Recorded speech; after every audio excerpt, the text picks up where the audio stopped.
नमस्कार प्यारे बच्चों। तो आज की अपनी क्लास है फसल उत्पादन एवं उद्यान शास्त्र।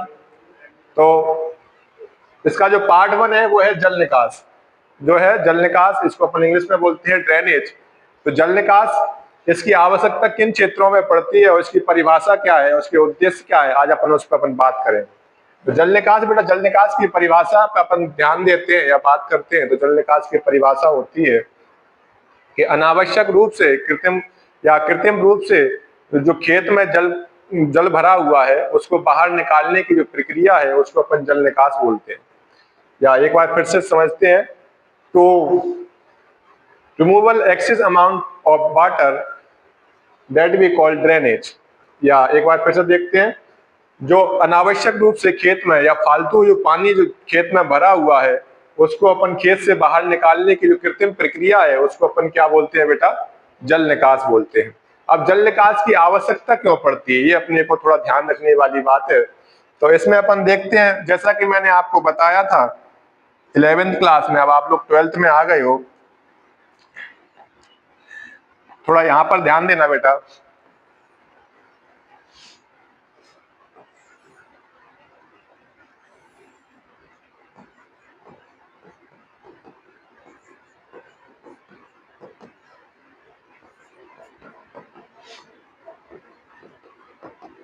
ये क्या है अपना, जो अपन अगर देखेंगे सॉइल कंपोनेंट, तो सॉइल कंपोनेंट कितने प्रकार का होता है, 4 प्रकार का। इसमें 25% क्या है, वाटर, और 25% क्या है, एयर, और 5% क्या है,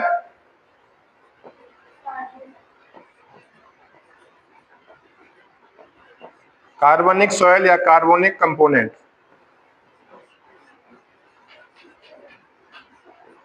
और 45% क्या है बेटा, मिनरल्स।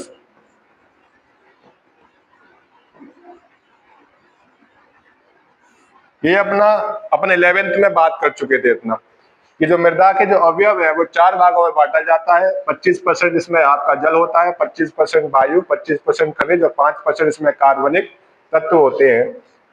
तो बेटा अगर अपन देखेंगे इसकी जल निकास की आवश्यकता क्यों पड़ती है, तो उस पर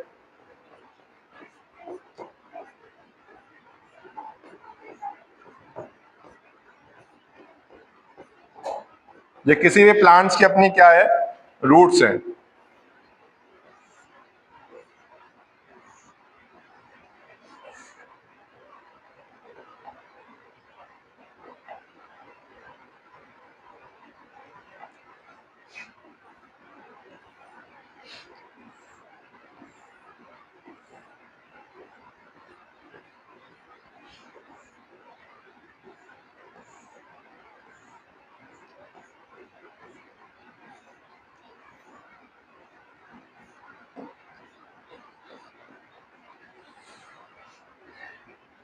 कोई भी पौधा है, ये पौधा कहाँ खड़ा हुआ होता है, मिट्टी में। ये हमने आपको बताया पहला, मिट्टी क्या करती है, किसी पौधे को सपोर्ट करती है ना। अब उसको सफिशिएंट वाटर की आवश्यकता कितनी है बेटा, 25%। 25% क्या है, पौधे को सर्वाइव करने के लिए पानी सफिशियंट है। लेकिन जब 25% से पानी की आवश्यकता अधिक हो जाती है, पानी की मात्रा ज्यादा हो जाती है, उस समय में क्या होता है। तो ये बेटा समझने वाली चीज होती है। हमने आपको 11th में समझाया था कि सॉइल का जो कंपोनेंट है वो क्या है, 4 कैटेगरी में बटा हुआ होता है। 25% इसमें वाटर है, 25% एयर है, और 45% मिनरल्स है, और 5% कार्बनिक कंपोनेंट है। इतना सब क्लियर है। लेकिन जब जल निकास की आवश्यकता क्यों पड़ रही है, ये अपन इस चीज के लिए बात कर रहे हैं। तो जो पहला अपने ध्यान रखने वाली बात ये है कि जो प्लांट है, प्लांट में कितने पानी की आवश्यकता थी, यानी सॉइल में जो जो पानी रहता है कितने परसेंट रहता है, 25%। लेकिन जब जल भराव की स्थिति हो जाती है उस समय पानी क्या हो जाए, पानी की मात्रा बढ़ जाती है। तो अनावश्यक पानी या फालतू पानी है उसको खेत से बाहर निकालने की जो प्रक्रिया है उसको अपन क्या बोलते हैं, जल निकास। तो जल निकास, मान के चलो जो पानी है अपना,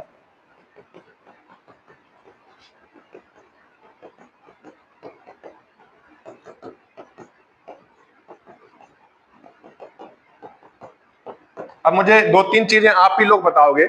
अगर पानी की स्थिति जब बढ़ जाती है, जो प्लांट जो है पानी में डूबा हुआ होता है, तब क्या उसमें वायु का संचार प्रॉपर हो पाएगा, नहीं हो पाएगा। तो पहला जो अपना उद्देश्य है, जो अपन ऑब्जेक्ट की बात कर रहे थे, तो पहला ऑब्जेक्ट क्या बनेगा?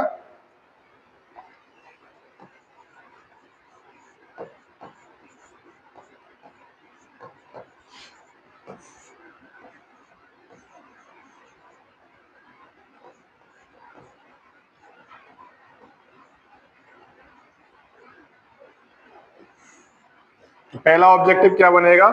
तो वायु का संचार है वो इससे क्या हो जाता है, रुक जाता है ना। तो बेहतर वायु के संचार के लिए जल निकास की आवश्यकता पड़ती है। क्या होगा?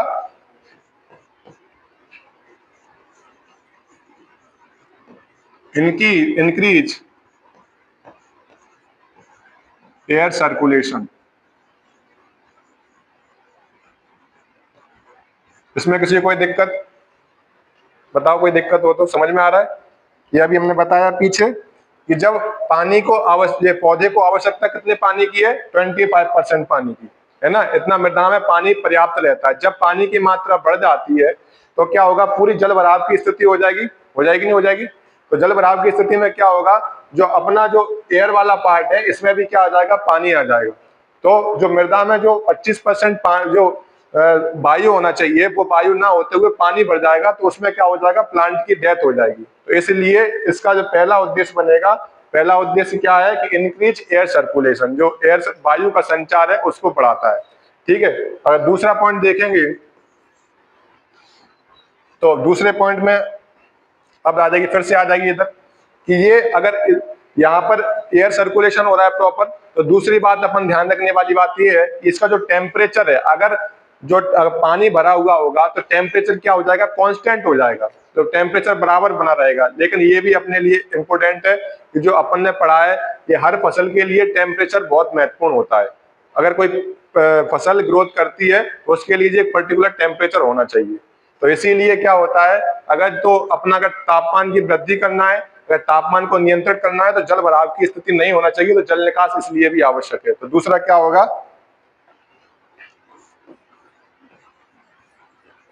To maintain temperature.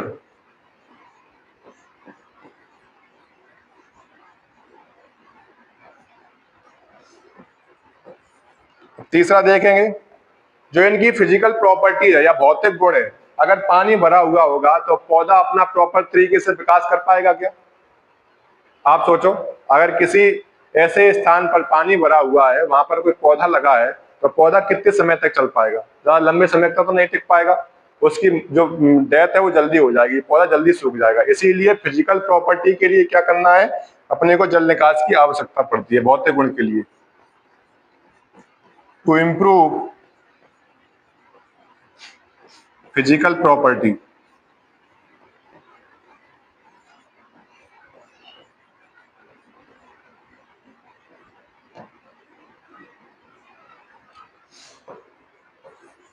और चौथा जो पॉइंट है, वो हम सभी लोग जानते हैं कि जो पौधे अपन अगर लगाते हैं तो उसमें अपन को क्या चाहिए? प्रॉपर ग्रोथ चाहिए और प्रोडक्शन चाहिए। तो चौथा पॉइंट क्या बनेगा? To increase better growth and production.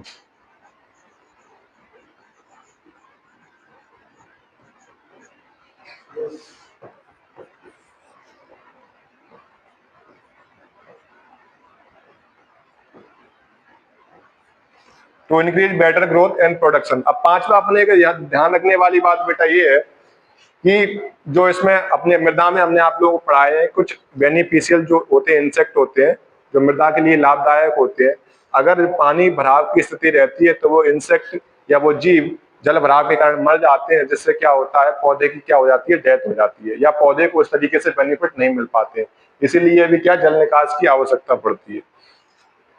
एक बार फिर से समझिए, जल निकास है, इसकी परिभाषा क्या है? जल निकास की परिभाषा है अनावश्यक या फालतू जल को खेत से बाहर निकालने की प्रक्रिया जल निकास कहलाती है। अब इसके जो उद्देश्य है, उद्देश्य क्या है? एक तो ये है कि वायु का संचार मेंटेन रखने के लिए या नियंत्रित रखने के लिए जल निकास की आवश्यकता पड़ती है। दूसरा है तापमान को नियंत्रित रखने के लिए आवश्यकता पड़ती है। तीसरा है इसके भौतिक गुण को सुधार करने के लिए इसकी आवश्यकता पड़ती है। चौथा है मृदा में जो सूक्ष्म जीव है या सूक्ष्म तत्व है उनको प्रॉपर सही तापमान मिल सके, सही उनको रहवास मिल सके, इसके लिए क्या जल निकास की आवश्यकता पड़ती है। और पांचवा जो है पौधे के वृद्धि और विकास के लिए जल निकास की आवश्यकता पड़ती है। इसमें कोई दिक्कत है? कोई दिक्कत हो तो बताओ।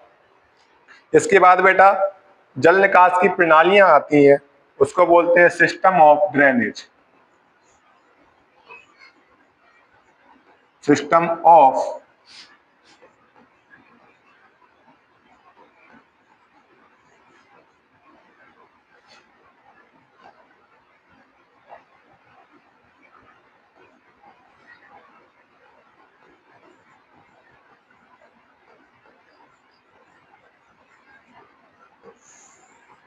अगर जल निकास की प्रणालियों पर बात करेंगे तो ये 3 प्रकार की होती हैं। There are 3 types of system of drainage. पहला है प्राकृतिक प्रणाली।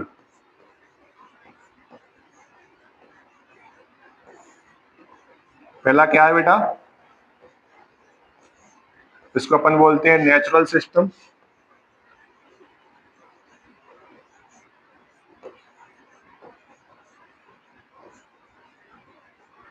अब ये होता क्या है, ये समझने की थोड़ा अपन बात करते हैं कि जो प्राकृतिक प्रणाली होती है, मान के चलिए अपने पास 1 हेक्टेयर का कोई खेत है, तो वो खेत क्या है, समतल तो नहीं होता जनरली। तो खेत में कभी कभी क्या होता है, ढलान के अनुसार जब पानी बरसता है तो नालियां स्वयं बना देती हैं, तो उसको अपन प्राकृतिक प्रणाली बोलते हैं। फिर से समझिए, जो ढलान है या स्लोप है उसके अनुसार नालियां स्वयं बन जाती हैं, उसको अपन क्या है, प्राकृतिक प्रणाली बोलते हैं। जब कोई वर्षा वाला क्षेत्र है या यहाँ जब वर्षा ज्यादा हो रही है, उस स्थान पर अपन क्या करेंगे, इन 3 प्रणालियों का प्रयोग करते हैं। पहला प्राकृतिक प्रणाली, दूसरा है आपका हेरिंगबोन प्रणाली,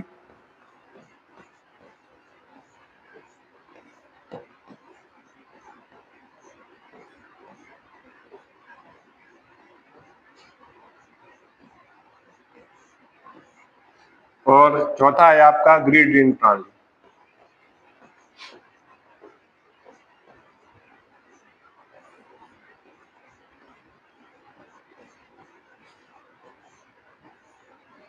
तीन तरह की जो प्रणालियां या सिस्टम ऑफ ड्रेनेज है वो 3 तरह के होते हैं। पहला है जिसमें प्राकृतिक प्रणाली। प्राकृतिक प्रणाली में क्या होता है बेटा, जो आपका खेत है, पानी बरसने पर उसमें नालियां ढाल के अनुसार स्वयं बन जाती हैं, उसको अपन प्राकृतिक प्रणाली बोलते हैं। इसमें कोई दिक्कत।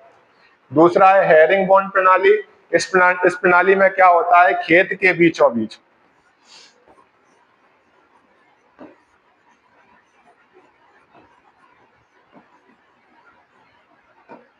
इस प्रणाली में क्या होता है, ऐसे मान के चलिए कोई अपना ये खेत है, खेत के बीचों बीच क्या होगा, एक मुख्य नाली बना दी जाती है, इसके साथ कुछ सहायक नालियां आपस में आकर मिल जाती हैं, इसको अपन क्या बोलते हैं, हेरिंग बॉन्ड प्रणाली बोलते हैं।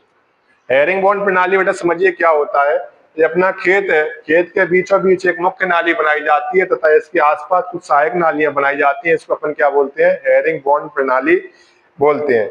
अब ग्रीड प्रणाली क्या होता है, ग्रिड ऑन प्रणाली में क्या होता है, जो जो खेत का निचला वाला भाग है, ये खेत का जो निचला वाला भाग है, यहाँ पर मुख्य नाली बनाई जाती है और इस मुख्य नाली से सहायक नालियां आपस में आकर मिल जाती हैं, उसको अपन क्या बोलते हैं, ग्रिड रॉन प्रणाली बोलते हैं। एक बार फिर से समझिए, देखो बेटा जो नेचुरल है, ये क्या है, अपना खेत है कोई, इसमें क्या होगा, ढलान के अनुसार अकॉर्डिंग टू स्लोप,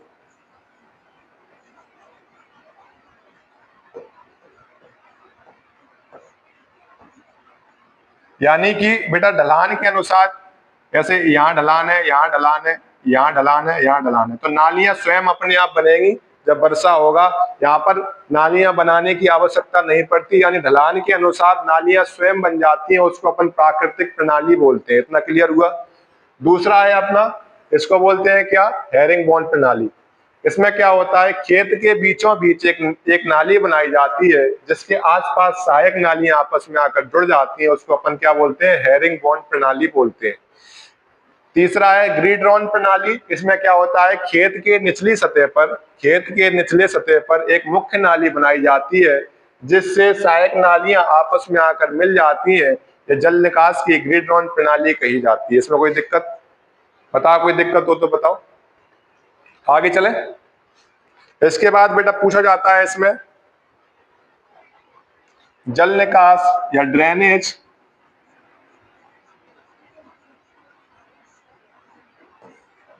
जो है मेथड ऑफ ड्रेनेज।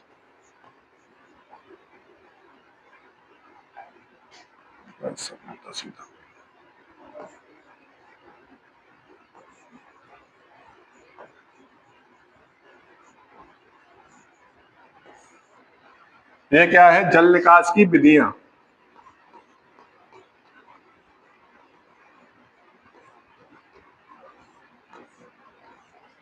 जल निकास की विधियों पर अपन बात करेंगे बेटा, ये दो प्रकार की होती हैं।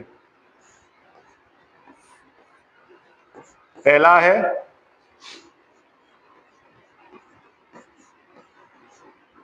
पृष्ठीय या सतही,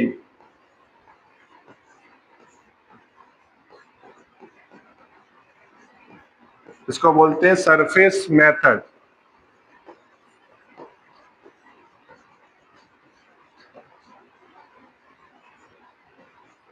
क्या बोलते हैं? Surface method. दूसरा है बेटा अधो सतह या अधो पृष्ठीय,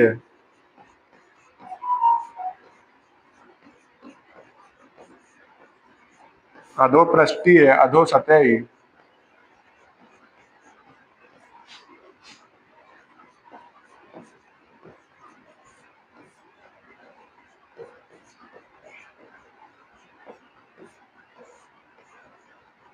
अंडरग्राउंड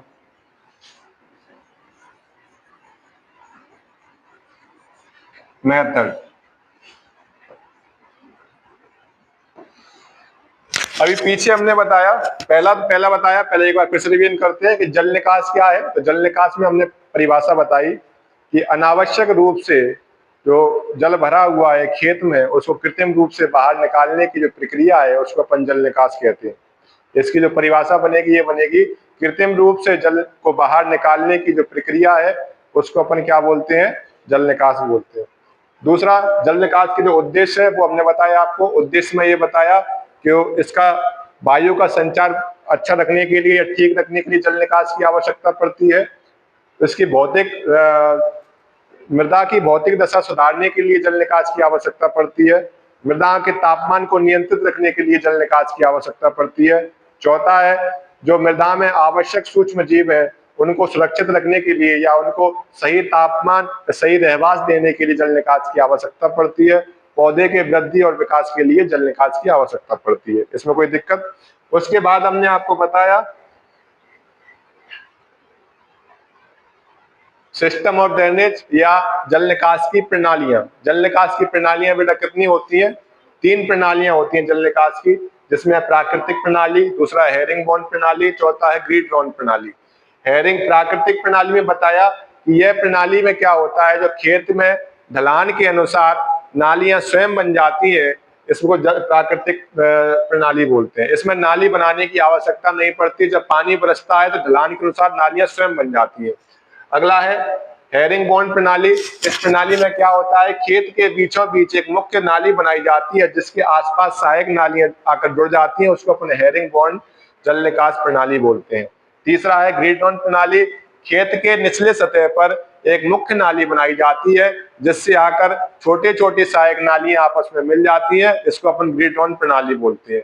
ये आपका जो क्वेश्चन है 2010 में, 12 में, 14 में, 18 में और 22 में, इतने साल एमपी बोर्ड के एग्जाम में क्लास 12th में पूछा गया है कि जल निकास क्या है और जल निकास की प्रणालियों को समझाइए।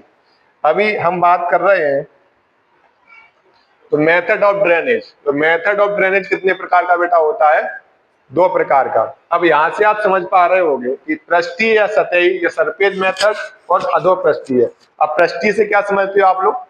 मतलब कि जो समतल भूमि, अभी आप लोग यहाँ बैठे हो, इसको क्या बोलते हैं? सतही या पृष्ठीय, है ना, इसको बोलेंगे सरफेस।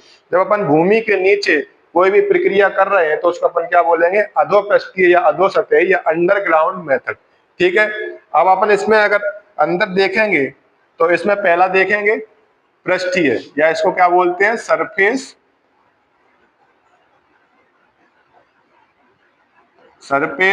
मेथड। अब सरफेस मेथड में अपन देखेंगे तो ये भी 3 प्रकार का होता है।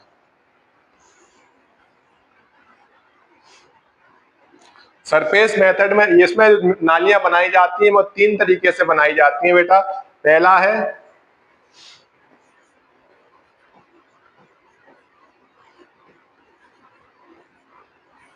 अस्थाई नालियां। अस्थाई नालियों में क्या होता है, ये चीज समझिए थोड़ा सा।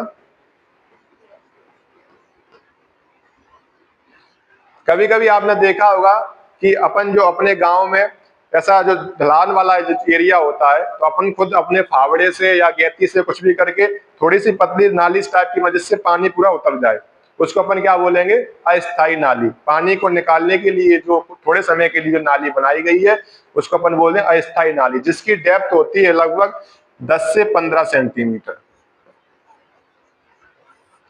तो इसकी जो अगर आप डेफिनेशन है, तो डेफिनेशन ये बनेगी कि थोड़े समय के लिए या अस्थायी रूप से जो नालियां बनाई जाती हैं उनको अपन अस्थायी नालियां बोलते हैं, है ना। इसको बोलते हैं टेम्परेरी ड्रेनेज। दूसरा है आपका स्थायी नाली। स्थायी नालियां बेटा ईंट और मिट्टी की सहायता से बनाई जाती हैं।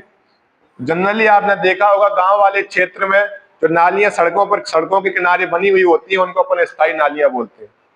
आपने देखा होगा गांव के आसपास जो सड़क बनी हुई होती है वहां से छोटी छोटी नालियां निकाली जाती हैं, तो उनको अपन क्या बोलते हैं, स्थायी नालियां। वो सरफेस पे बनी हुई है, सरफेस पे बनी हुई है ना पानी निकालने के लिए, उसको अपन क्या बोल रहे हैं, स्थायी नालियां। और तीसरा है अपना कट आउट नालियां।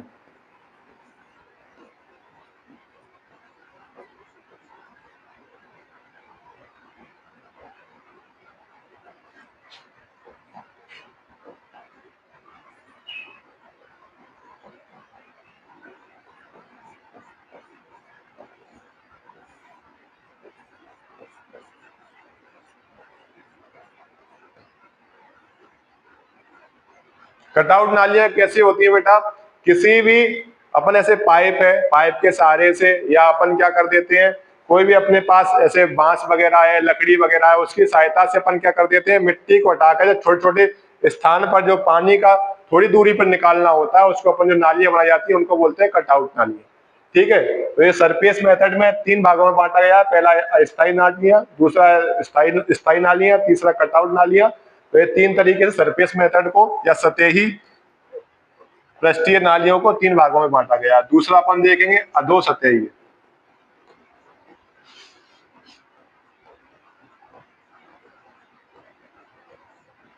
अधो सतही या अधो पृष्ठीय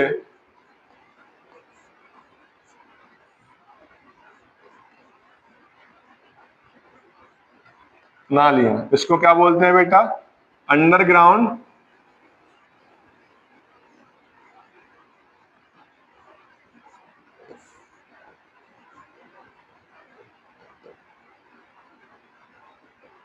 ड्रेनेज। इनको अपन बांटते हैं बेटा 5 भागों। तो पहला इसमें जो है, देखो जो टाइल्स की सहायता से मृदा के निचले वाले भाग में या भूमि के अंदर बनाई जाती है उनको अपन क्या बोलते हैं, टाइल्स नाली।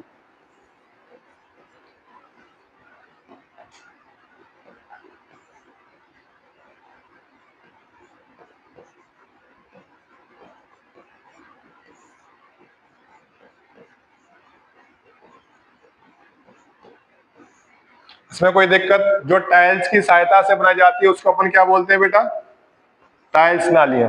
ठीक है, दूसरा है स्टोन नाली। जो पत्थर की सहायता से बनाई जाती हैं उनको अपन क्या बोलते हैं, स्टोन नालियां। तीसरा है पाइप नाली।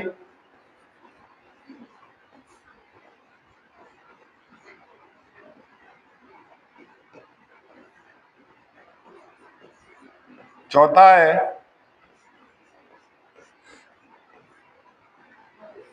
11वीं क्लास में हमने आपको जो हल पढ़ाए थे उसमें एक मोल्ड बोर्ड हल था। जो मोल्ड बोर्ड हल की सहायता से जो नालियां बनाई जाती हैं उसको अपन क्या बोलते हैं? मोल्ड नाली। और पांचवा है जो लकड़ी की सहायता से बनाई जाती है।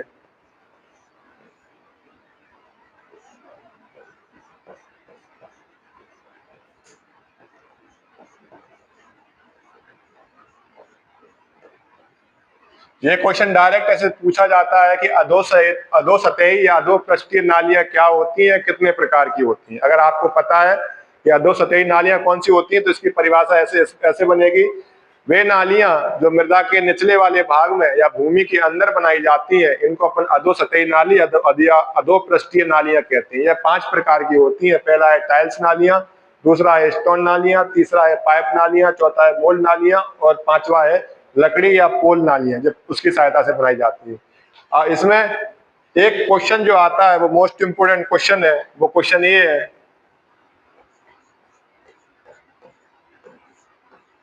पृष्ठीय नालियां एवं भूमिगत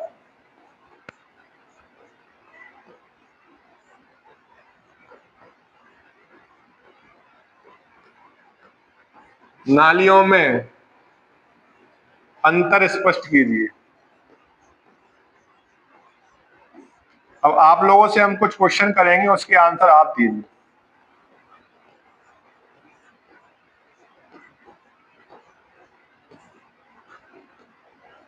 ये क्वेश्चन मोस्ट इंपोर्टेंट क्वेश्चन है इस चैप्टर का। अब बेटा बताइए, अगर पृष्ठीय नालियां बनाई जा रही हैं और भूमिगत नालियां बनाई जा रही हैं तो इन दोनों नालियों में से कौन सी नाली सस्ती होगी और कौन सी नाली बनाने में खर्चा ज्यादा आएगा? बताओ। सस्ती होंगी कि महंगी होंगी? भूमिगत नालियां सस्ती होंगी। उसमें देखो लेबर पोस्टिंग कितनी आएगी उसको बनाने के लिए। अगर उसमें कोई वो नाली अगर बंद हो गई तो उसको सही करवाने के लिए कितना उसमें खर्चा आएगा, कितना उसमें लेबर चार्ज लगेगा। और जो पृष्ठीय या भूमि के ऊपर नालियां बनाई गई हैं उनको तो बड़े आसानी से बनाया जा सकता है। तो पहला इसका जो डिफरेंस होगा इनमें यही होगा कि पृष्ठीय नालियां सस्ती और जल्दी बनाई जा सकती हैं, जबकि जो भूमिगत नालियां हैं वो उनको बनाने में खर्चा अधिक आता है तथा इसमें श्रम है वो अधिक लगता है। इसमें कोई दिक्कत? और दूसरा जो है, जो भूमिगत नालियां होती है ना, तो इनके लिए अपने को क्या क्या आवश्यकता पड़ती है? इनके लिए अपने पास देखो, या तो अपने पास टाइल्स हो, या अपने पास स्टोन हो, पत्थर हो, या अपने पास लकड़ी हो या पाइप हो, उसकी आवश्यकता पड़ती है। जबकि जो पृष्ठीय नालियां हैं इसके लिए किसी चीज की आवश्यकता नहीं पड़ती, इसको अपन डायरेक्ट भी बना सकते हैं। इसमें कोई दिक्कत है? अच्छा, जो पृष्ठीय नालियां हैं और भूमिगत नालियां हैं इनकी सबसे ज्यादा आवश्यकता कहाँ पड़ती है? अगर पृष्ठीय नालियां अपन बना रहे हैं तो इसमें क्या होगा, जो खेत का रकबा है वो बेटा कम हो जाता है। पृष्ठीय नालियां या सतही नालियां हैं इनको अपन बनाते हैं तो जो खेत का रकबा है वो क्षेत्रफल कम हो जाता है, जबकि भूमिगत नालियों को बनाते समय ऐसा कुछ नहीं होता, जो खेत का रकबा है उतना का उतना ही रहता है। समझ में आ रहा है ऐसा क्यों? क्योंकि जो नाली भूमि के अंदर बनी हुई है उसमें खेत का रकबा कैसे कम होगा? पानी तो प्रॉपर निकलता रहेगा और जो ऊपर जो अपनी मिट्टी है उस पर अपन कुछ भी उगा सकते हैं। समझ में आ रहा है? अगला है जो पृष्ठीय नालियां होती है बेटा, तो इसमें क्या होता है कि इनकी आवश्यकता कहां पड़ती है और इनकी आवश्यकता कहां पड़ती है। मान के चलो जो वर्षा वाला कोई एक खेत है, क्या है ये खेत है ना, तो जहां वर्षा अधिक हो रही है, जहां वर्षा अधिक हो रही है तो वहां बेटा अब आपने कॉमन सेंस से बताओ किस प्रकार की नालियों की आवश्यकता पड़ेगी? बताओ। भूमिगत नाली की, वेरी गुड। तो इसमें अपन क्या एक नेक्स्ट पॉइंट लिख सकते हैं, जहां वर्षा ज्यादा होती है या जल भराव की स्थिति ज्यादा होती है वहां पर भूमिगत नालियां बनाने की आवश्यकता पड़ती है। और पृष्ठीय नालियां जहां वर्षा कम होती है या जल भराव की स्थिति कम होती है वहां पृष्ठीय नालियां बनाने की आवश्यकता पड़ती है। ये चौथा पॉइंट ये हो गया। ठीक है, इसमें कोई दिक्कत? बताओ कोई दिक्कत हो तो। अब एक चीज थोड़ा हम आपसे अभी ये 2-3 टर्म है, मैंने आपको पहले बताए थे। पहला है आपका लीचिंग, दूसरा है परकोलेशन, और एक है सीपेज।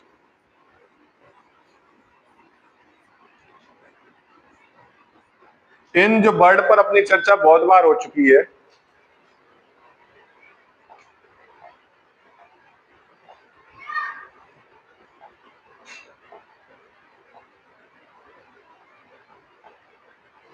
अब ये अपना पौधा है, पौधे में जल भराव की स्थिति बनी हुई है, ठीक है।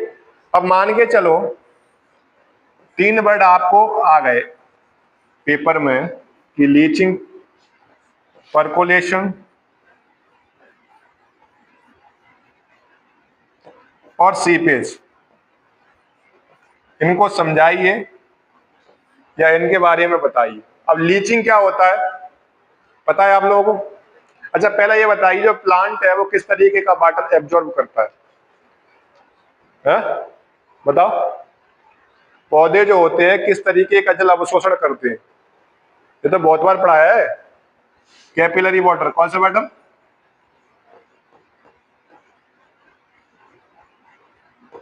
Capillary water. तो केसीय जल है उसको पौधे क्या करते हैं? ग्रहण करते हैं ना। और जो ग्रेविटेशनल वाटर है जो इसके मतलब का कुछ है नहीं। तो लीचिंग की अवस्था बेटा कब होती है? क्या होता है कि जब अपन पौधों को लगातार पानी दे रहे हैं, तो पौधों में क्या होता है, जो आवश्यक मिनरल्स है, ये बहुत बार बताया मैंने, जो आवश्यक मिनरल्स हैं जो पौधे के वृद्धि और विकास के लिए आवश्यक है, वो पानी के साथ घुलकर मृदा की निचली वाली सतह में चले जाते हैं। उसको अपन क्या बोलते हैं? लीचिंग बोलते हैं। ये शब्द जो है फिर से सुन लो बेटा, ये आता है पेपर में कि लीचिंग क्या होता है। तो जब अपन पौधों में पानी दे रहे हैं, है ना, और पौधे में पानी इतना दे दिया अपन ने कि आवश्यकता से अधिक हो गया, तो उस स्थिति में क्या होगा, जो मृदा में उपस्थित आवश्यक या बेनिफिशियली जो मिनरल्स हैं या सॉल्ट हैं, वो क्या घुलकर पानी में घुलकर मृदा की निचली वाली सतह में चले जाते हैं। उसको अपन क्या बोलते हैं? लीचिंग बोलते हैं। अब परकोलेशन क्या होता है? बताओ परकोलेशन क्या होता है? परकोलेशन में बेटा क्या होता है, इसमें जो मृदा के जो कण है, वो सॉरी खनिज के जो कण है और सॉल्ट के जो कण है, वो पानी के साथ घुलकर नहीं जाते, केवल पानी नीचे बैठता है ना। उसको अपन बोलते हैं परकोलेशन। और सीपेज क्या है? तो पानी को धीरे धीरे करके रिसाव करके बाहर निकलना सीपेज कहलाता है। ये तीनों मोस्ट इंपोर्टेंट टर्म है, इनको अपने को याद रखना है। समझ में आ रहा है ऋतिक बाबू? तो लीचिंग क्या है? लीचिंग क्या है? हाँ, जो लीचिंग है वो पानी में जो आवश्यक जो खनिज हैं वो घुलकर मृदा के निचले वाले हिस्से में चले जाते हैं, उनको अपन क्या बोलते हैं? लीचिंग बोलते हैं। दूसरा अगर परकोलेशन है, परकोलेशन में देखते हैं कि पानी केवल नीचे बैठता है, उसमें जो आवश्यक जो खनिज है वो मृदा के साथ नीचे नहीं जाते हैं, उनको अपन परकोलेशन बोलते हैं। सीपेज धीरे धीरे कर कर पानी का रिसाव होता रहता है, जो पानी बाहर निकलता रहता है, उसको अपन क्या बोलते हैं? सीपेज बोलते हैं। इसमें कोई दिक्कत है? अच्छा बताओ, अभी बताया हमने जल निकास। जल निकास की परिभाषा क्या होती है? व्हाट इज डेफिनेशन ऑफ जल ड्रेनेज? हाँ बताओ। खेत से आने वाला खेत से आने वाले पानी को बाहर निकालना जल निकास कहते हैं।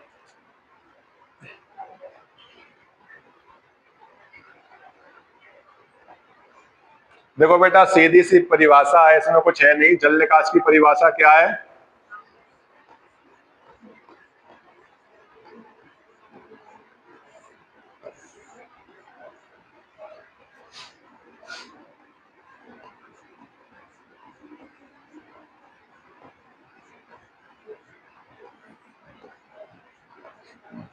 अनावश्यक जल को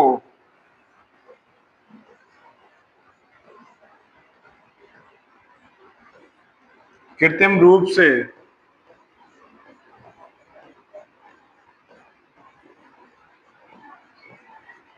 खेत से बाहर निकालना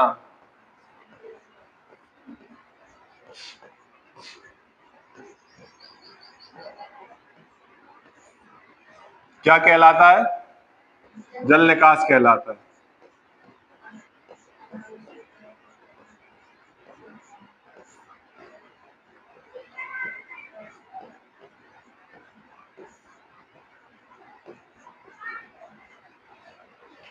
इसमें कोई दिक्कत है हो तो बताओ। अगर इंग्लिश में देखेंगे तो इंग्लिश में इसकी सीधी सी परिभाषा है, to removal excess amount of water in field that we call drainage. ठीक है, जो अनावश्यक जल है उसको कृत्रिम रूप से अपन बाहर निकाल रहे हैं, उसको अपन क्या बोल रहे हैं? जल निकास कह रहे हैं। अब बेटा एक चीज समझने वाली बात है, मैंने आपको बताया कि इसके जो ऑब्जेक्टिव्स हैं, इसके अलावा इसमें एक चीज पूछा जाता है, जल निकास के महत्व बताइए। जल निकास के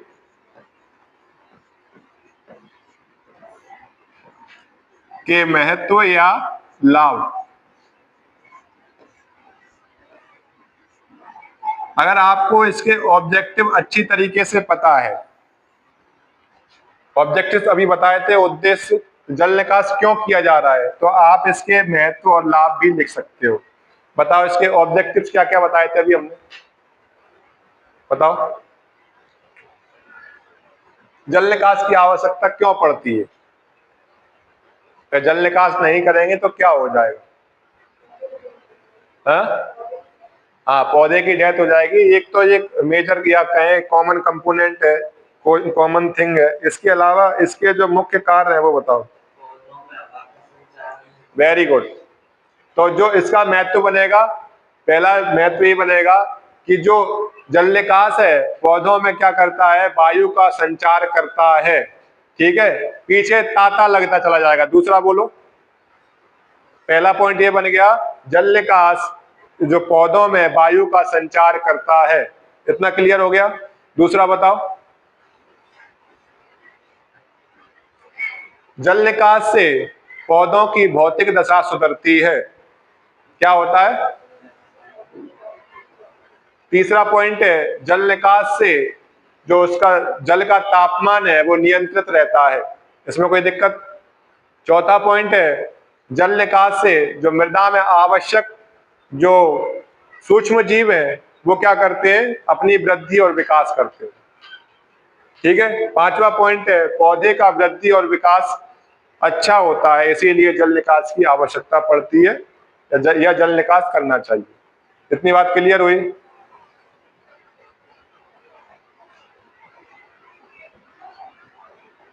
ये लिखे इसके objective. Increase air circulation to maintain temperature, to improve physical properties, to increase better growth and production. ये इसके 4 पॉइंट है। जब अपन क्या करेंगे, इसके उद्देश्य अपने को अगर पता है तो इससे अपन क्या कर सकते हैं, इसके जो इंपॉर्टेंस है या लाभ है वो भी अपन क्या कर सकते हैं? लिख सकते हैं। इसमें क्लियर, ये बात क्लियर हुई है?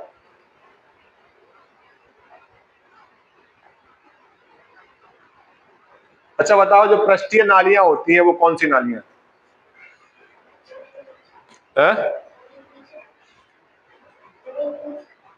जमीन के नीचे कैसे हो जाएगा? पृष्ठीय नाली जमीन नीचे कैसे हो जाएगी? इस पर लिखा है पृष्ठीय या सतही विधि या सरफेस मेथड। सतह क्या होता है? ये अपन जो बैठे हैं ये सतह। अधो सतह क्या है? सतह के नीचे जो सतह है उसको क्या बोलेंगे? अधो सतह या अंडरग्राउंड। बेसिक समझो बेटा, पहले बेसिक।